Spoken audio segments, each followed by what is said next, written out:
If you remember when Bibles were like this in homes and in churches, every church had a Bible like this. Every Christian family had a Bible like this, and they put their family genealogy, the weddings, baptisms and burials. It was all put inside the Bible, and you passed it down generation to generation. This particular Bible was published in 1905.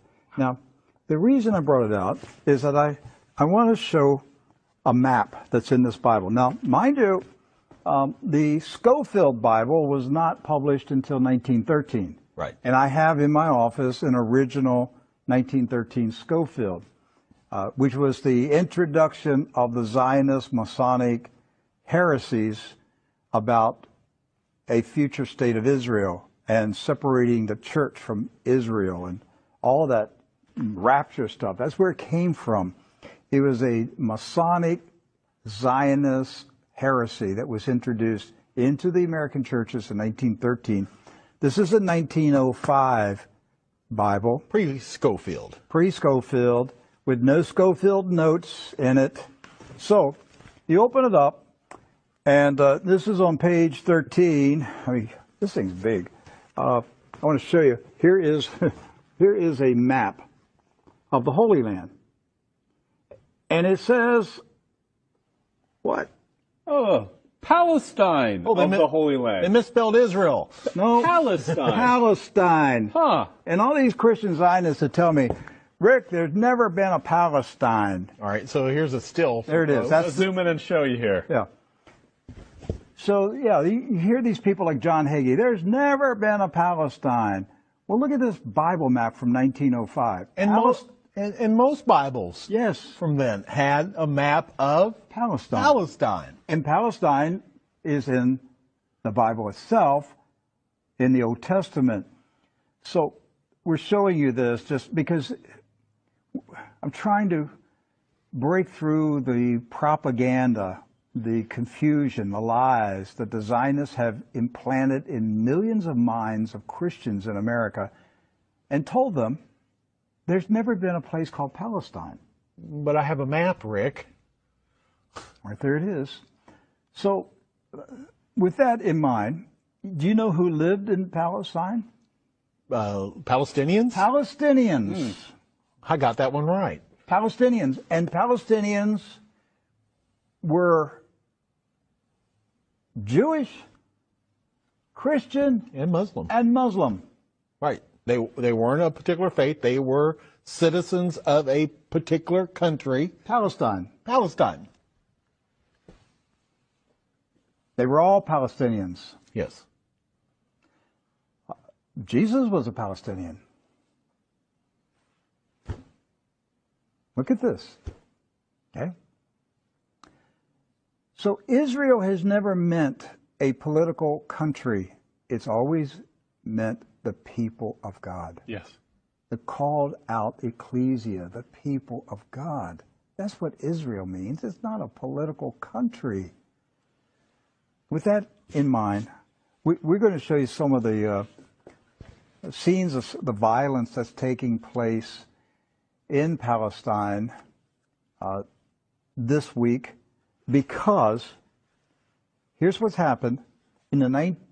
Following the 1917 Jewish Bolshevik Revolution in Russia, where the Jewish Bolsheviks went in and slaughtered the Romanov families in a satanic ritual, imposed communism on Russia, killed hundreds of thousands, literally millions of Christians, hundreds of thousands of Christian Orthodox pastors, and burned their churches, and just a horrible attack on the Russian church in 1917 and afterwards.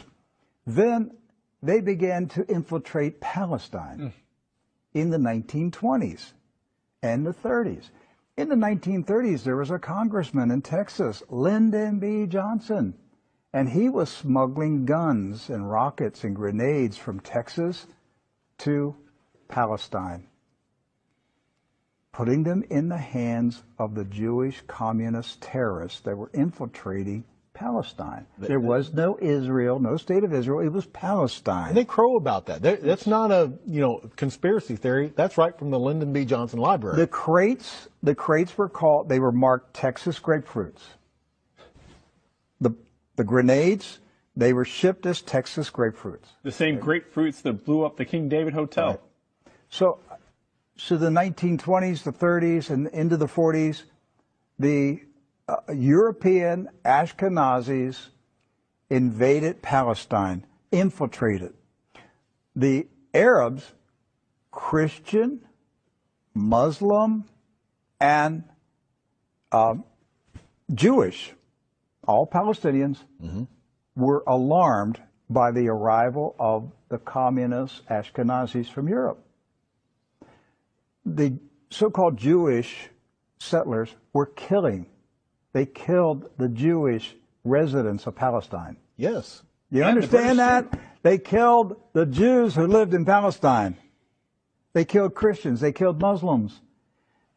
They finally got enough critical mass that they had enough numbers that they took over Palestine and declared their independence in 1948. And Harry S. Truman, a 33rd degree Freemason, quickly recognized this new country as a real country. And that's how we got to 1948 and the State of Israel. There's never been peace in the Middle East since that day. That day is marked by all Palestinians as a day of disaster. Nakba. Nakba. A day of disaster. The disaster continues to this day.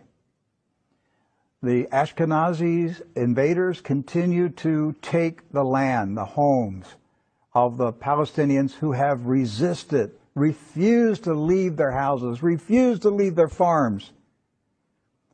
It's not about Palestinians trying to chase out Jews. It's Jews who are trying to chase out Palestinians. And to this day, since 1948, they're still fighting them, trying to make them leave. Right. And these Palestinians have been